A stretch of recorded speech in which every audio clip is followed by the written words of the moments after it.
बांग्लादेश में हिंदू एक बार फिर से सड़कों पर उतर आए हैं। बांग्लादेश की सरकार ने राष्ट्र ध्वज के अपमान का मुकदमा थोपते हुए 19 हिंदू नेताओं को घेरने की साजिश की है। बांग्लादेश सरकार के इस कदम के खिलाफ चिटगांव की सड़कों पर 30,000 से ज्यादा हिंदुओं ने प्रदर्शन किया। इस प्रदर्शन के जरिए बांग्लादेश की सरकार को 72 घंटे का अल्टीमेटम दिया गया है। बांग्लादेश में 4 अगस्त के बाद से हिंदुओं पर हमले के 2000 से ज्यादा मामले सामने आ चुके हैं, लेकिन मोहम्मद यूनिस की सरकार इन हमलों को रोक पाने में बिल्कुल नाकाम साबित हुई है।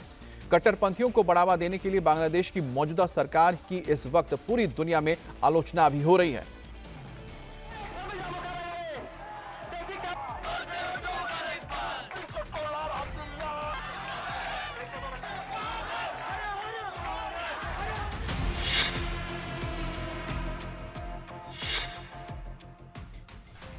हजारों हिंदू सड़कों पर हैं, अपना हक मांग रहे हैं। बांग्लादेश की मोहम्मद यूनुस सरकार द्वारा थोपे जा रहे फर्जी मुकदमों का विरोध कर रहे हैं। ये तस्वीरें बांग्लादेश के चिटगांव में चिरंगी बाजार चौराहे की हैं, जहां हजारों हिंदू एकजुट हैं, नारे लगा रहे हैं और पूरे प्रोटेस्ट को आर्मी ने घेर रखा है। 30,000 से ज्यादा हिंदू बांग्लादेश की अंतरिम सरकार से मांग कर रहे हैं कि हिंदुओं पर हो रहे अत्याचारों पर रोक लगाई जाए। 5 अगस्त के बाद से ही हिंदू मंदिर और उनके कार्यक्रमों को मुस्लिम कट्टरपंथी निशाना बना रहे हैं, लेकिन शांति के लिए नोबेल प्राइज जीतने वाले पीएम यूनुस की सरकार इन हमलों को रोक पाने में नाकाम है। उल्टा उसने अब हिंदू धर्मगुरुओं पर मुकदमे शुरू कर दिए हैं। 19 हिंदू नेताओं पर मुकदमे दर्ज किए गए हैं, जिनमें से 2 को गिरफ्तार किया गया है। जिन हिंदू नेताओं के खिलाफ मुकदमा दर्ज किया गया है, उनमें हिंदू धार्मिक नेता चिन्मय कृष्णदास ब्रह्मचारी भी शामिल हैं। तो बांग्लादेश में माइनॉरिटी पर हो रहे अत्याचारों के खिलाफ मुखर हैं। इन सभी पर 25 अक्टूबर को प्रदर्शन के दौरान बांग्लादेश के राष्ट्रीय ध्वज के ऊपर भगवा झंडा फहराने का आरोप लगा है। बांग्लादेश सनातन जागरण मंच के नेता चिन्मय कृष्णदास 5 अगस्त को शेख हसीना सरकार के तख्ता पलट के बाद से हिंदुओं पर हमलों के खिलाफ होने वाले प्रदर्शनों में सबसे आगे रहे हैं। 25 अक्टूबर को हिंदुओं ने चिटगांव में बड़ी सभा की थी, जिसमें चिन्मय कृष्ण ने कट्टरपंथियों को सीधी चुनौती दी थी।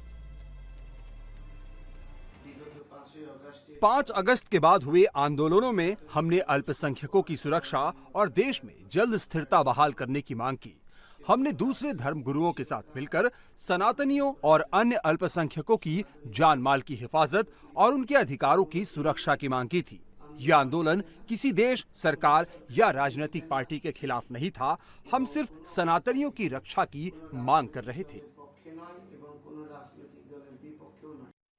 हम लोग बहुत बहुत धन्यवाद देना चाहते हैं डोनाल्ड ट्रंप जी का, जो बांग्लादेशी हिंदुओं को याद किया।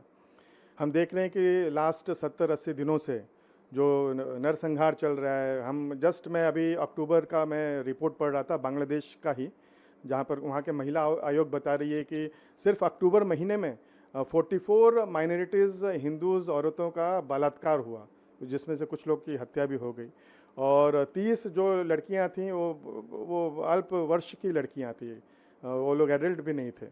तो इस तरह का नरसंहार चल रहा है। हमने देखा कि किस तरह हिंदुओं के गांव जला दिए जा रहे हैं, बहुत सारे हिंदुओं को मारा जा रहा है, हत्या की जा रही है, लेकिन पूरे विश्व के लीडर्स हैं, उनके मुंह में दही जम गया है, कोई कुछ स्टेटमेंट ही नहीं दे रहा है। इस समय डोनाल्ड ट्रंप ने जो स्टेटमेंट दिया आज, वो बहुत ही पावरफुल है और बहुत ही उन्होंने जो बातें कही हैं, वो एक डूबते को तिनके का सहारा चाहिए। तो अभी जो भी हम लोग निराश बैठे थे कि लगता है बांग्लादेशी हिंदुओं को सब लोग, जो दुनिया है वो भूल ही गई है, लेकिन उनके इस स्टेटमेंट से एक आशा की किरण जगी है, क्योंकि ऑफ कोर्स अमेरिका एक पावरफुल देश है और डोनाल्ड ट्रंप वहाँ के प्रेसिडेंट रह चुके हैं और फिर से इलेक्शन भी लड़ रहे हैं। तो ऐसे पावरफुल लीडर से जब ये ऐसा व्यक्तित्व आता है तो वो एक आशा की किरण है।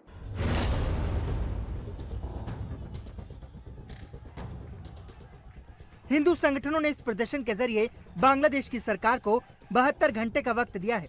अगर मुकदमे वापस नहीं लिए जाते तो हिंदू आंदोलन तेज करेंगे। देशद्रोह का केस फाइल होने के बाद चिन्मय कृष्ण कह रहे हैं कि उनका आंदोलन किसी देश, सरकार या पार्टी के खिलाफ नहीं है। वो तो बस इतना चाहते हैं कि बांग्लादेश में हिंदुओं समेत बाकी अल्पसंख्यक समुदाय के लोगों की सुरक्षा की जाए। चिन्मय इस्कॉन संस्था से भी जुड़े हैं, इसलिए भारत में भी इस्कॉन से जुड़े लोगों ने चिंता जताई है। इस्कॉन के वाइस प्रेसिडेंट राधारमण दास ने कहा कि बांग्लादेश में हिंदुओं पर अत्याचार हो रहा है।